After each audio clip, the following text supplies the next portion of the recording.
Assalamualaikum warahmatullahi wabarakatuh. Kami dari kelompok 11 ingin mempresentasikan makalah kami yang berjudul Kaidah Dhohir dan Takwil. Yang pertama yang akan dibacakan oleh Lutfia Alizirmawati, yaitu saya sendiri. Baik, untuk pengertian dhohir, menurut bahasa dhohir adalah terang atau jelas. Sedangkan menurut istilah, suatu lafaz yang mengandung dua kemungkinan arti, salah satu dari keduanya lebih kuat daripada yang lain.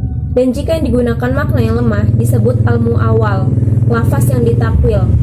Seperti contoh, aku melihat laki-laki pemberani di masjid. Suatu lafaz dapat bermakna yang lemah jika disertai dalil yang memperkuat makna tersebut, berupa karinah lafizah atau karinah akliyah. Contoh lafaz laki-laki pemberani. Selanjutnya akan saya jelaskan pengertian takwil. Dengan saya Morfei Bitrinasti. Pengertian takwil.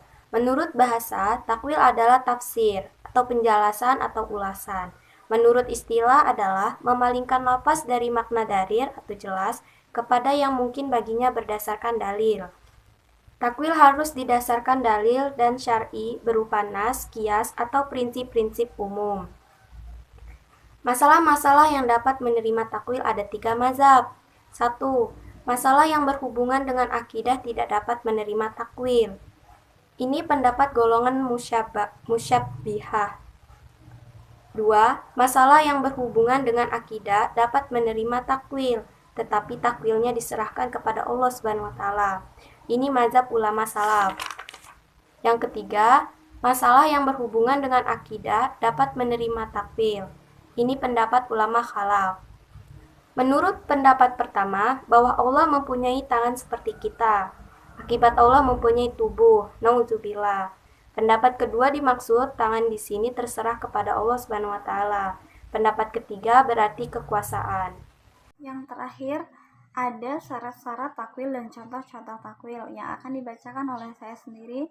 Nama saya Mutmainah. Yang ketiga ada syarat-syarat takwil. Syarat-syarat takwil itu ada 3. Yang pertama, harus sesuai dengan ketentuan bahasa.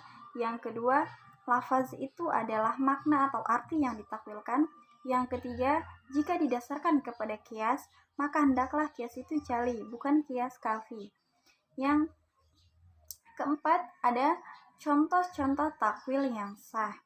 Di antara takwil yang sah adalah penghususan terhadap yang umum dan pembatasan terhadap yang mutlak. Contohnya terdapat pada Quran surat Al-Maidah ayat 3 yang berbunyi Bismillahirrahmanirrahim. Hurrimat alaikumul maitatun waddam, yang artinya diharamkan bagi kamu memakan bangkai atau darah. Yang mana menurut Zohir ayat ini menunjukkan bahwa memakan darah secara mutlak adalah haram. Contoh yang kedua terdapat pada ayat wa ahallallahul bai'u wa harrama riba, yang artinya padahal Allah telah menghalalkan jual beli dan mengharamkan riba. Menurut Zohir ayat setiap jual beli ini kan halal. Sedangkan makna zohir yang ditakwilkan pada ayat ini adalah ditakwilkan kepada jual beli yang mana dengan cara mengecoh, menjual sesuatu yang bukan milik kita. Terus yang ketiga itu menjual buah-buahan dan sayur-sayuran yang belum jelas matangnya. Baiklah, sekian presentasi dari kelompok kami. Apabila ada salah kata, saya mohon maaf, dan kepada Allah saya mohon ampun. Sekian, terima kasih. Wassalamualaikum warahmatullahi wabarakatuh.